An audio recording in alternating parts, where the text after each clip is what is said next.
Welcome to the Regulators podcast. We're here to preview the second test of rugby's greatest rivalry between South Africa and New Zealand in Cape Town. And we are joined by Jamie Wall once again, giving us the All Blacks perspective. And actually, just before we started, he was telling us off about congratulating him and saying that that's more of a South African culture thing, congratulating a fan for victory instead of congratulating the team. Yeah, that's right. If you're going to congratulate me, I'm like, I mean, I guess I was in the stands and I watched, but that's the extent of it for us. We wouldn't say well done, like to you specifically. I mean, maybe if you're like your brother or something was in the team, like we'd say that. We'd say congratulations. We'd be happy for you.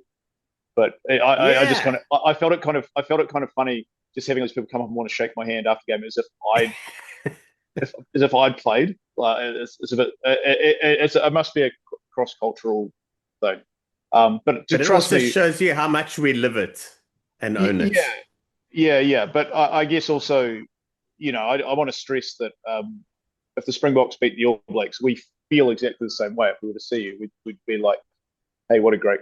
You must be feeling really good about that. Like, well done, I suppose." But on that, Jamie, well done and congrats. That I was mean, you can go, you can congratulate me on my prediction because I think I got it right, didn't I? you did. Yeah. Everything you said came through. So we're not going to be providing you the opportunity to do anything like remotely close to that today because we all a little bit nervous about Saturday. But but yeah, you must have had an unbelievable time. I know you missed the pot on Monday. I know you've been back to back ball to wall, but quick one, must have been ridiculous. You couldn't have been crazy confident. You would have been maybe inside happy with the pre-game stats and how things could potentially work out, but you No, probably I didn't see didn't. that coming.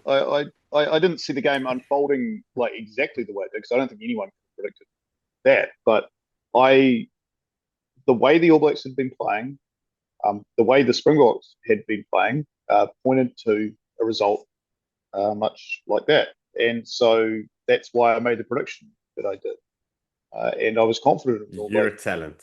I was confident of an All Black victory, and I was, Yeah. and also you got to remember that this is something the All Blacks have very much been aiming for a very long time.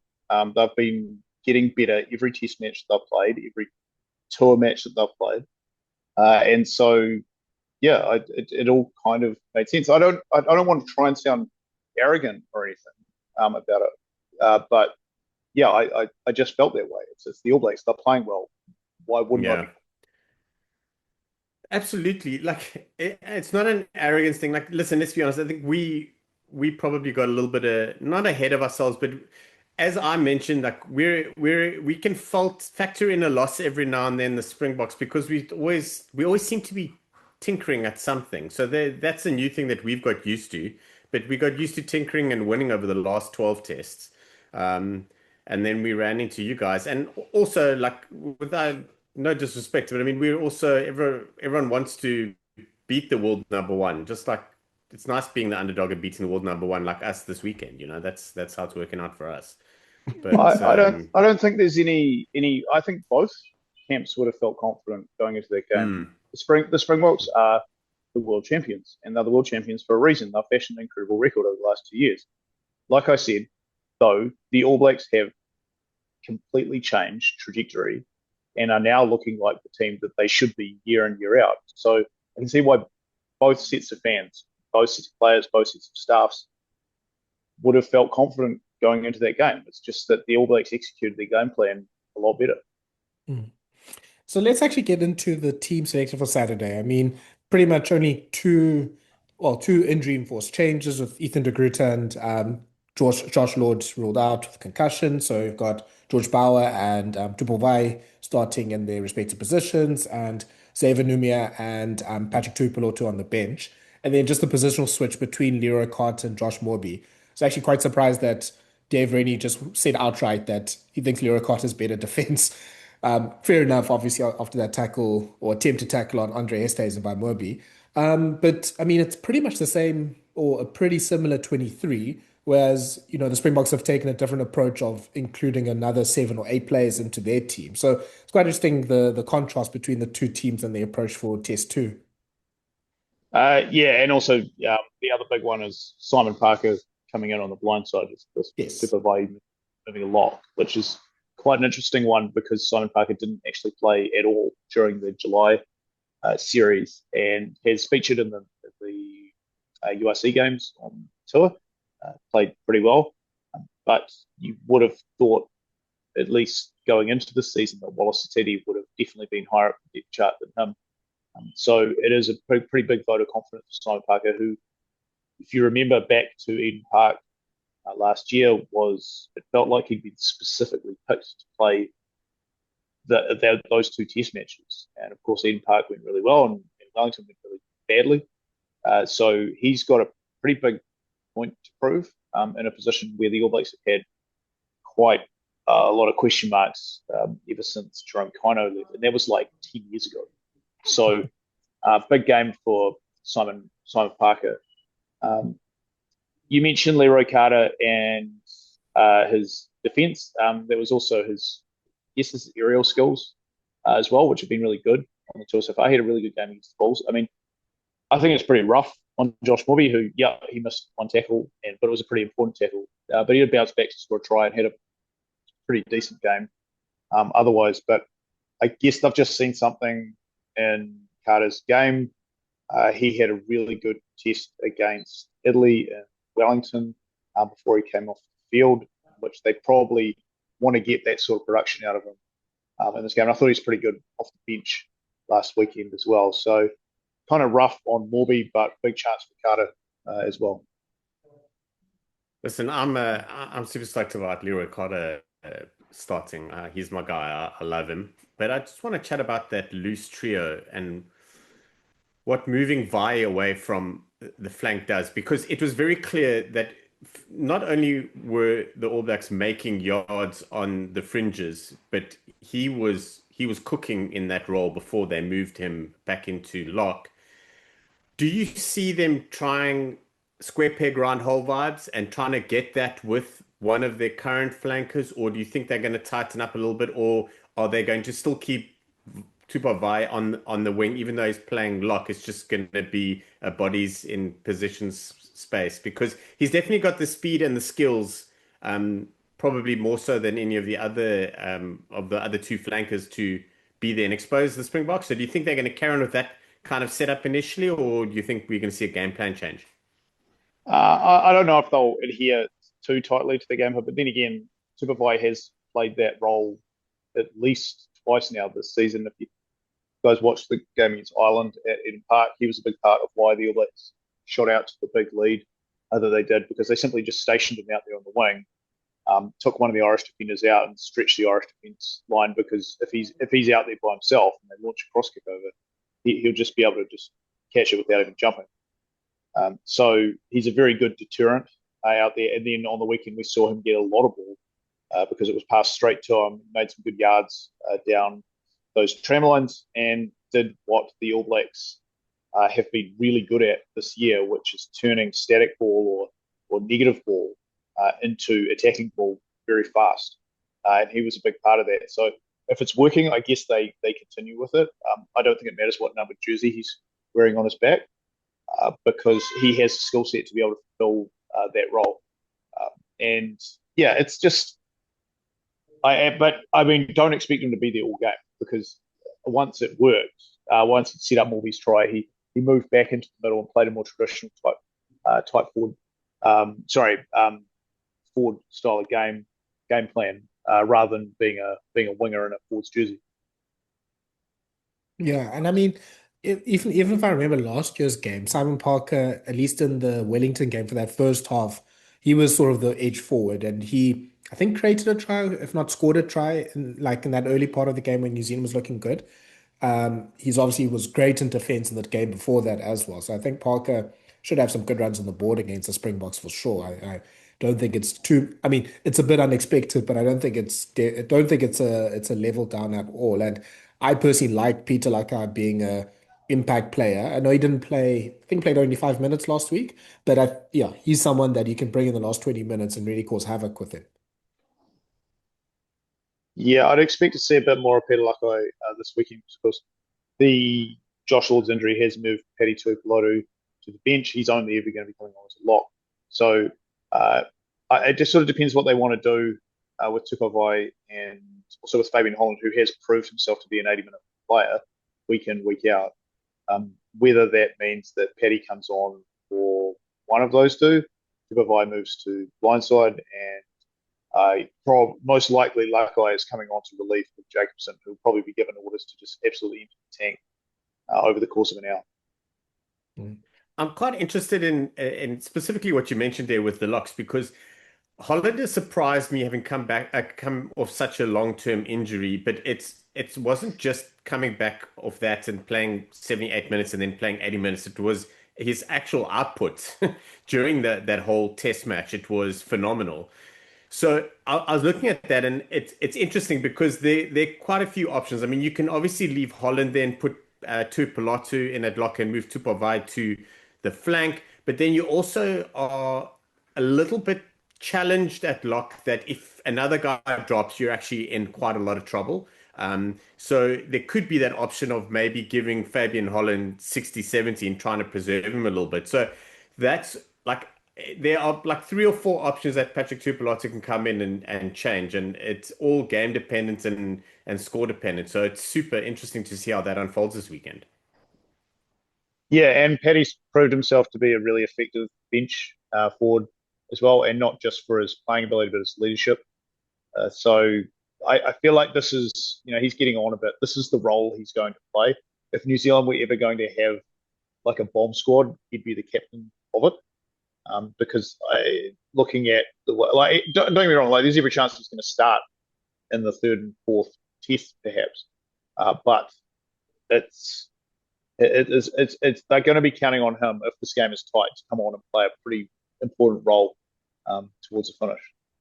Yeah. Jamie, what's yours and New Zealand's reaction to the squad picked by Rassie? So lots of changes, as we mentioned, lots of experience coming back. So likes of Handre, Pollard, Kolisi starting. You've got Ludiocha and Thomas du Toit on the bench. It seems like also a team made for a possibly rainy test match in Cape Town as well. Yeah, I heard a bit about this weather forecast, and like really, you know what the weather's like in New Zealand this time of year. Like this is probably going to suit the All Blacks more than it's going to suit South Africans, because that's what we were so worried about before the series started, was Cape Town. Yeah. I mean, it's beautiful today, I can tell you that much. And it was obviously Johannesburg's weather. The weather doesn't seem to change at all. So, I mean, obviously it was raining in Durban. It didn't seem to bother the All Blacks one bit in that game. And you got to remember that, the core of the side is from the Hurricanes, who are based in a city that's what it's famous for, is its awful weather. So I don't think the weather's going to have any, like the All Blacks aren't going to be worried one bit about it being raining. They're probably going to think it's going to suit them. In saying that, though, yes, it's going to make it much more of a grind in a low-scoring game.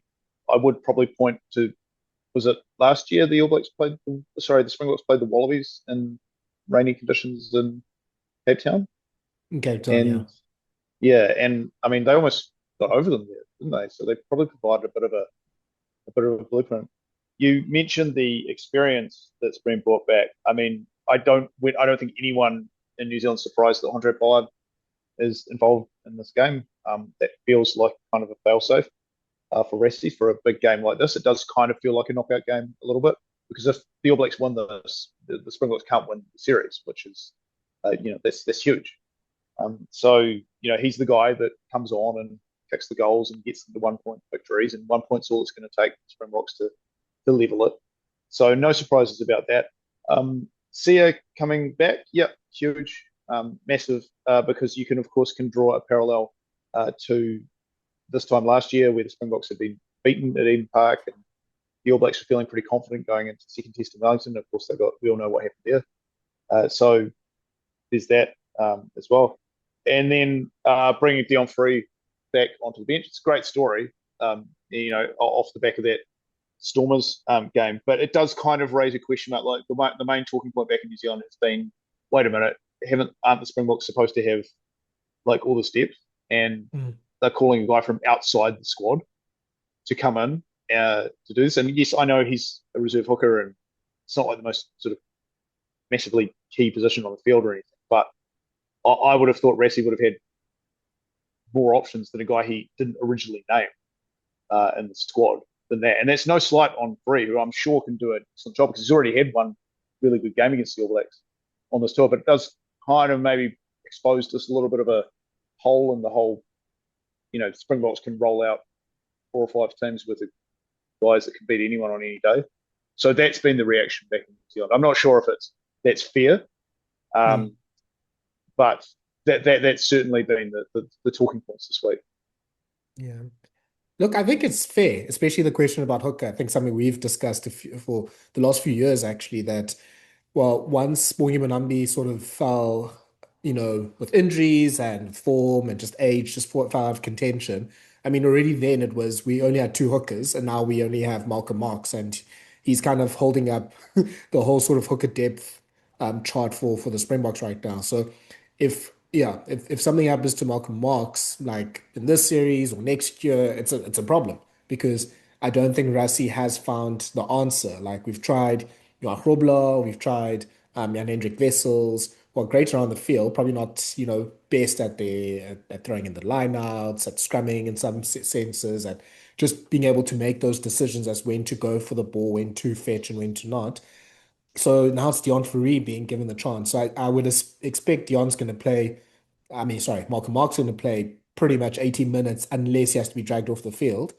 And Fourie's probably more a reserve for Siya Kolisi than he would be for Deon Fourie. I don't know if you think similar, Shaun. Yeah, I don't know. Like, I don't agree with it, and I'm going to tell you why. It was very clear that Asafo Moore made a massive difference at scrum time. And my thing is, would you rather have, which of the backup hookers would you rather have scrummaging for your life? Deon Fourie is not in the top 3 there. Like, if we're honest with him playing around the park and adding value elsewhere is fine. So that's my thing that I'm worried about. Like, I'm worried about things don't go according to plan, and Deon Fourie is scrummaging at hooker. He's not terrible. He's not a strike scrummager. Like, he's like Thomas du Toit is going to have to be on top of it big time. Steenekamp's got to be on his game. We're not going to be using the scrums as attacking platforms. We're going to be using them as kind of maintenance platforms and then working from there, I feel. And that is coming from a backline player, so perhaps I'm just super ignorant, but that's my concern. Him around the park, his leadership, what he brings and everything, I'm all for it. I'm nervous of 78 minutes. Like, how's that gonna pan out? Because it is 3 years after his last 78 test minutes as well. Like, we need to be, and like 2 major injuries, I think. So I love it. If he comes on and dominates, please, I'm super happy. But I'm just worried about that, specifically that backup front row from the All Blacks versus our backup front row if things unfold in that manner. Yeah, I think it's definitely a risk. I think that's the main thing. Like, and it shows. I mean, you could spin it many ways, but I don't think you could fully say that Rassie Erasmus post this game, or actually during the first test, you can say he has full trust over like the next young crop of Springbok forwards, like the likes of Zach Porthen and Cobus Visa didn't come on as early as we've seen the bomb squad come on in other games, and the bench was used in a pretty strange way, like more traditional what we've expected, like in sort of until the early 2020s, and how you use a bench. So it's an interesting thing, and this game now sort of going back to like the oldies in a way is just shown maybe like it's that's where if Rassie, and I assume he is, treating this as a must win, which it is, then that's where his trust is. And I mean, fair enough. Like, I'm not going to say no to Lodiaga and Thomas du Toit coming off the bench for sure. So, I think it's going to be quite interesting. And yeah, Jamie, did Asafo Moore get wider? I don't think he was this wide when he came, Yes. like in the last few years. Like, I know he's always been this great ball carrier and he's improved year on year, but geez, the impact, I think that was the most surprising thing. And maybe it's because we're not watching as much Super Rugby, but I just never expected that Amua and George Bowell would be sort of the main headlines of a story of sort of standing up to a box scrum. And they had a massive impact. And obviously, they helped to decide that test match. Yeah, well, you're not alone in that one, especially with George Bauer. I think that's being hailed as one of the greatest All Black bench performance Mm. since John Preston in 1996 coming on, and the first thing he had to do was probably the most important play of the game, and he nailed it. And all of a sudden, it's just kind of like one of those George Bauer, oh, who knew kind of things. But I mean, the guy's been playing for a while. He's won titles with the Crusaders, and he's been in and around the All Blacks, but he's never been seen as like a game changing player. So to see him do that was, I mean, you're not the only ones who were surprised by that. And I mean, that's no disrespect at all to George Bauer, who's probably the nicest, friendliest guy you'll ever meet.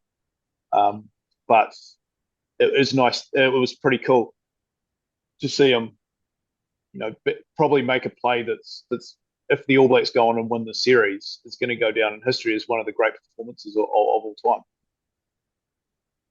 Yeah. And I mean, also considering he was playing mostly tight head until, or I think he's moved now a bit more permanently to loose head. So just being able to shift between the two, like bit of a dying art these days. And like it's great that he was able to implement that.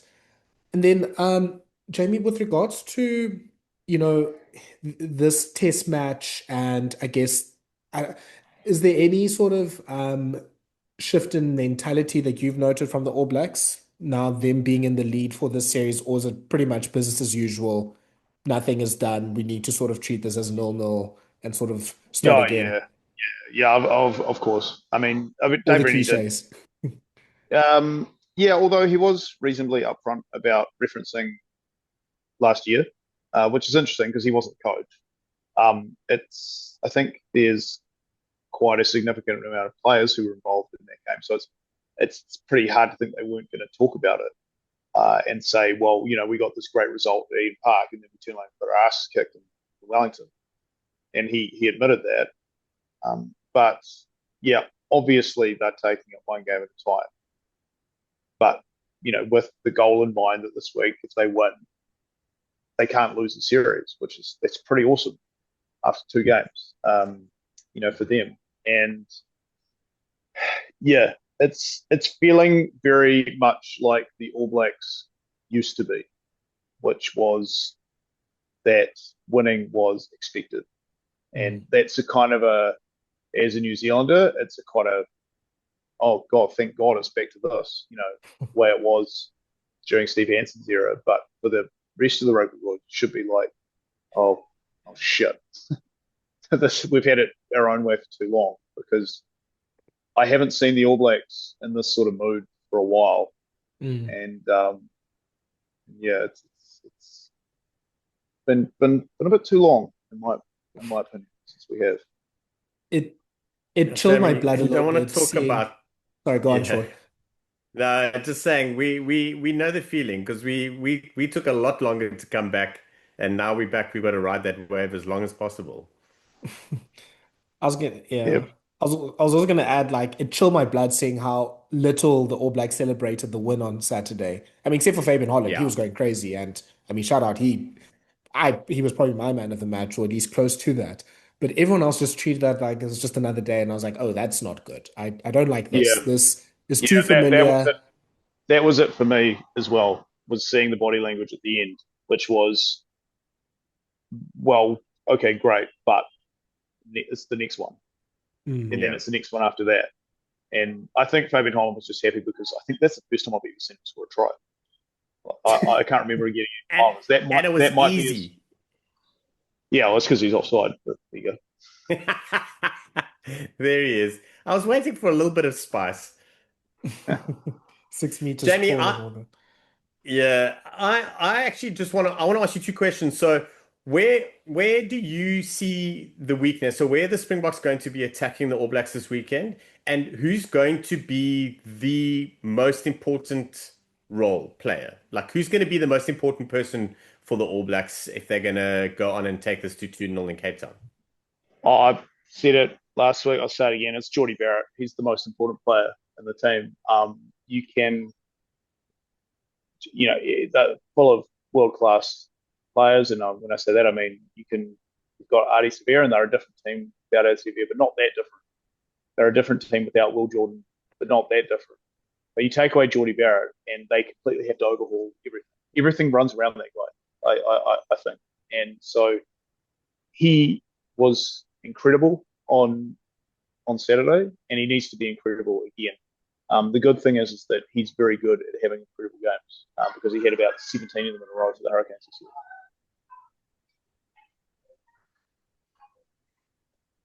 Shaun, just turning that question on to you, though, what do you think the Springboks need to change? I mean, I think one of the high things, and maybe the reason why you picked Pollard, is that stat of kicking 17 times in a test match needs to be almost doubled on Saturday. For me, it's purely on accuracy. I don't think that the Springboks were too far away from being a lot better. I also don't think the All Blacks were too far away from being a lot better, because the All Blacks it wasn't their best test match. Like, there was quite a few holes in that game that it could easily have gone either way for both sides. So I think the accuracy is probably the most important thing. And that's why a lot of the familiar faces are back, and a lot of guys that have had to kind of grind through it. So that would be it for me. It goes without saying that everyone needs to be test match quality, and everyone needs to make less than 1% errors. Like, that's almost kind of what this game is all about. So I almost feel it's going to come down to like one or two moments.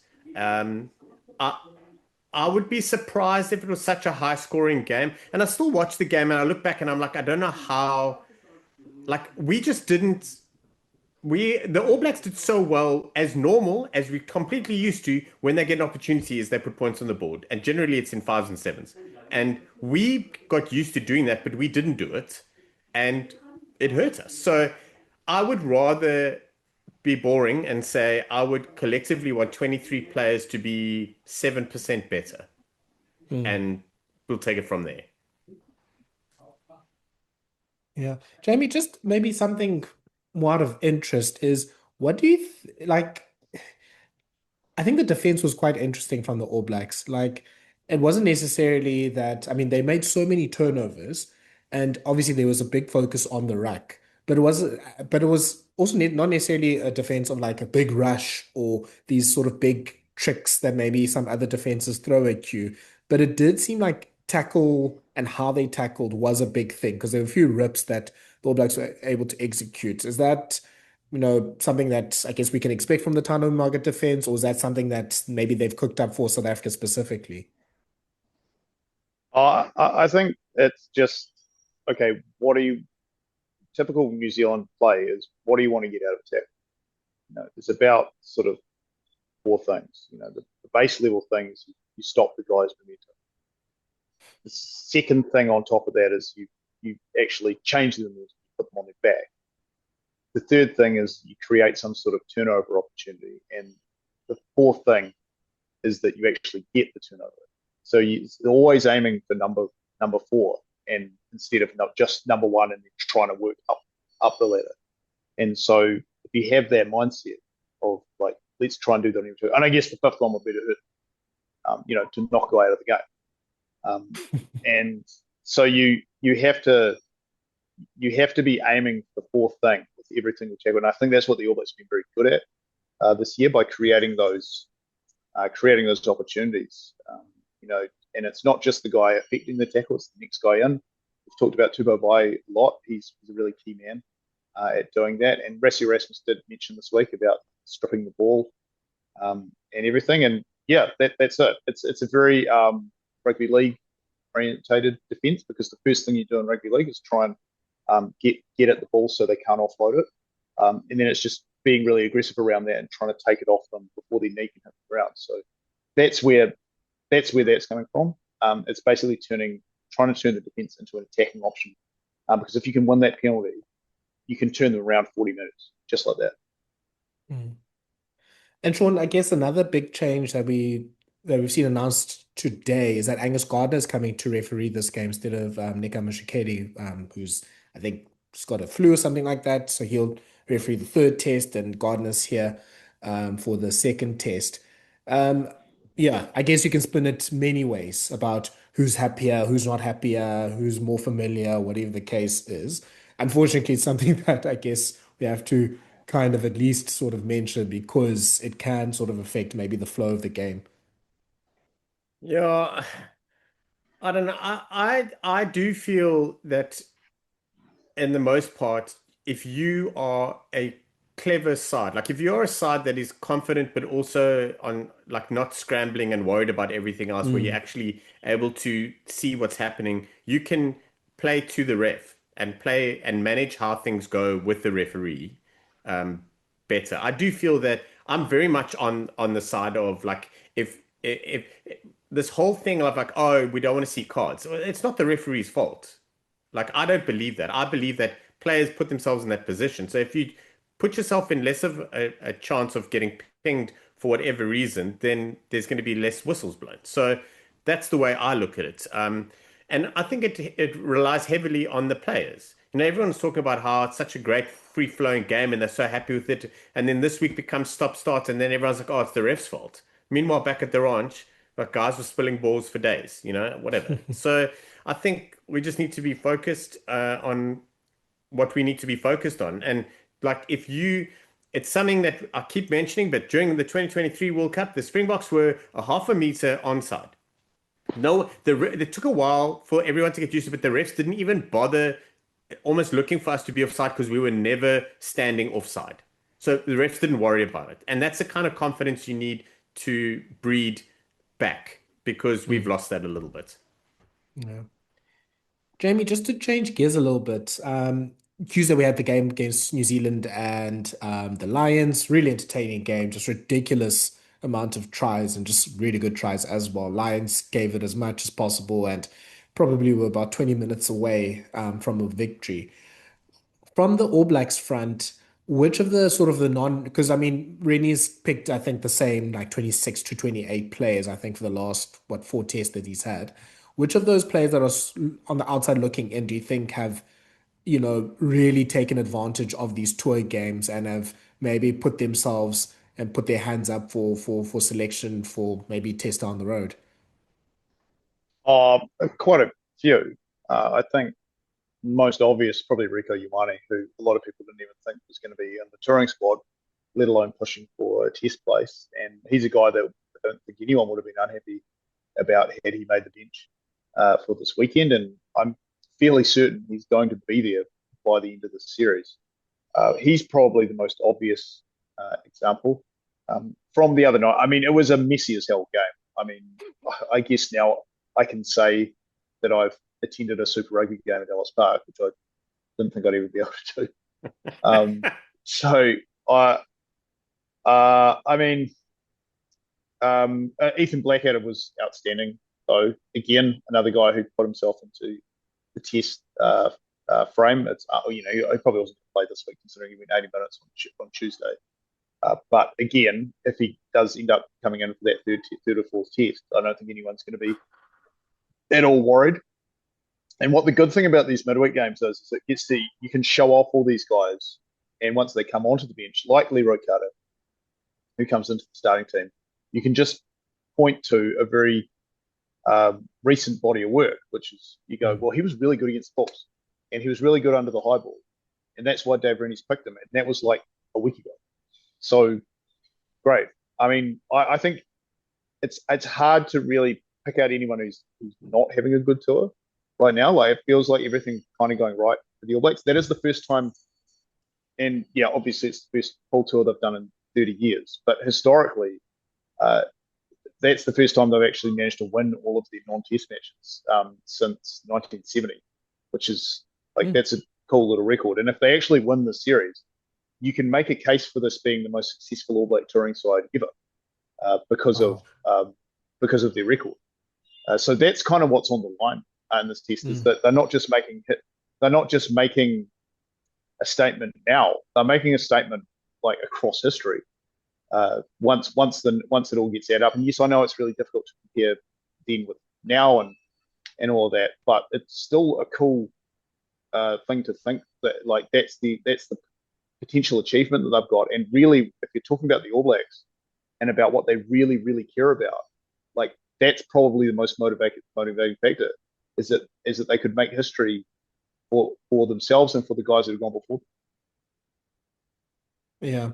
I didn't even realize in terms of that context. It just puts it into perspective, what the All Blacks are playing for. And yeah, I look, as a Ethan Blackadder stocks holder, I'm so happy that he's been playing well and finally got a chance to, get a few games in the black jersey. So I'm hoping that he gets a look in hopefully sooner rather than later. Yeah, I think it's even Jamie Hanna, I was like, oh, this guy's really good. And it seems like just New Zealand's just created all these 2 meter people out of nowhere with amazing ball skills that are just great gremlins in the ruck as well. So yeah, I think I think New Zealand 6-2 split will be something we'll be getting used to, I think, in the future, because you want to sort of have space for all of these really good lock talents. Like Darry has really come on really well this year. Jamie Hanna was probably unlikely to even make the original squad. And obviously we've got the people that have already played in the test matches. Yeah, you're right. I mean, I don't think it's been any secret that the All Blacks locking depth has been one of the key components of the squad for the last sort of couple of years. Actually, it's not new. All of these guys have been around for a while. Like Darry debuted like 2 years ago. Hannah had to debut in the first test of the season on like a day's notice. And so, yeah, you're right. We're blessed with just some freakishly tall guys at the moment. It must be the breeding program we've got going on in South Island. But the interesting thing for me is that all we've heard about the Springboks is about depth, and yes, it exists. But is that just because Rassie's the only coach that actually rolls his squad throughout test matches, whereas the All Blacks are pretty famous for just not, if it's working, we're not going to change it. And that the depth has actually always been there. It's just that we just haven't seen it. Yeah. I mean, I guess that's the one risk of this tour, is we might have sort of awoken the All Blacks by giving them an opportunity to play, 40, 45 players now, well, maybe closer to 50 players all in one go, and get them exposure to test adjacent caliber. So yeah, I'm wondering if this is something we look back on. Yeah, thanks. 1 year You out are from the World Cup. welcome. Couldn't have been a better preparation, because now going to be some serious selection, problems, like good problems for the All Blacks. It's massive. It has created a foundation for the All Blacks to actually catapult off. And I know we're running a little bit out of time, and we'll catch up tomorrow when we all meet up. But I mean, the change in the last 2 years has been huge. But I really feel that not only this tour has allowed the All Blacks, because I really do feel that the All Blacks need the Wallabies to be strong, to be strong, because they play each other so much generally. Like there's a lot of competition there. And I do think that is a little bit of a factor. But playing us 4 times this year, and we're super strong, kind of helps that a year out from the World Cup. It really gives you an amazing yardstick to be like, cool, this is where we need to work. This is the positions we need to cover. And then you just catapult forward for a year. It's not like it's a 4-year problem. It's 12 months, Well, the other thing about it is that you have a pretty good simulation of World Cup situations, which is pool games against shit teams, in which you are going to roll your team and be able to put together a cohesive side. And a lot of those sides are just sort of done from scratch, and a lot of guys might be either debuting or playing the sort of second or third test.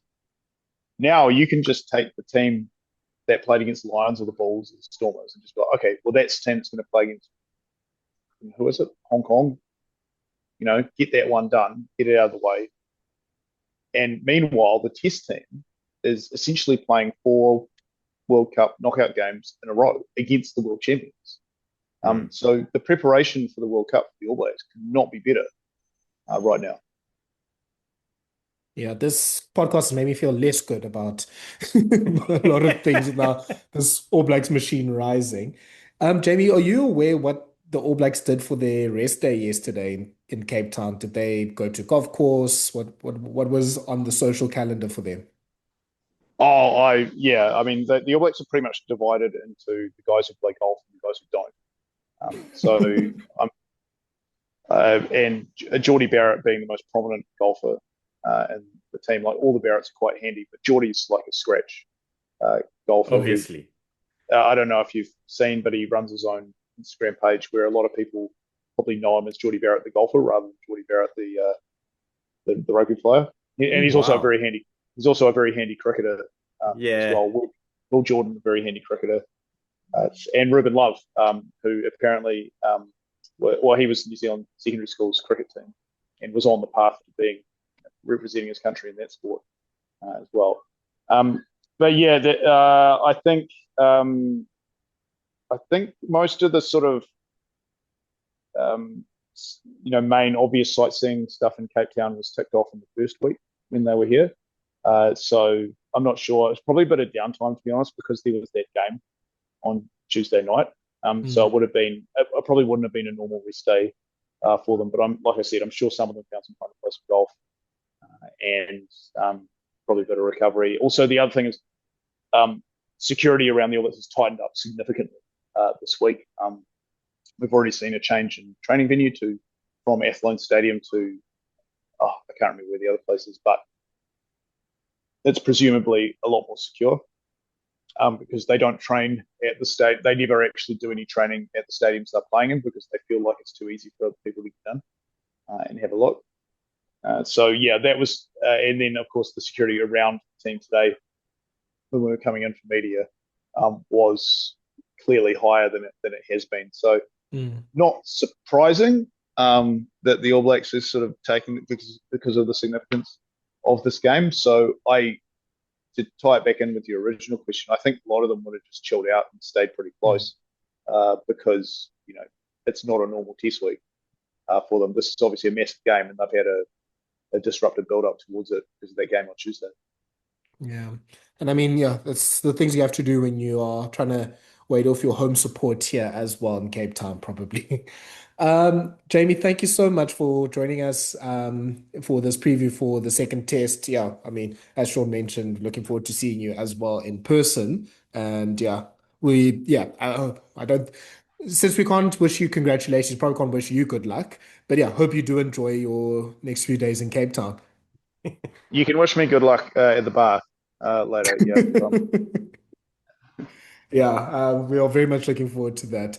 But yes, thank you so much, Shaun, and thank you so much for the Rugby Biz Podcast listeners. Please follow us on our social media channels, like, share, and subscribe to this podcast on your favorite podcast platform on Apple, Spotify, and YouTube. And yes, it's going to be a great rugby weekend. Also have some Wallabies and Pumas to look forward to as well. I do not know what's going to happen in that test match. You can tell me anything and I'll believe it. But yes, a lot of rugby to look forward to, and we'll be back on Monday with the breakdown of the weekend's rugby. Ciao.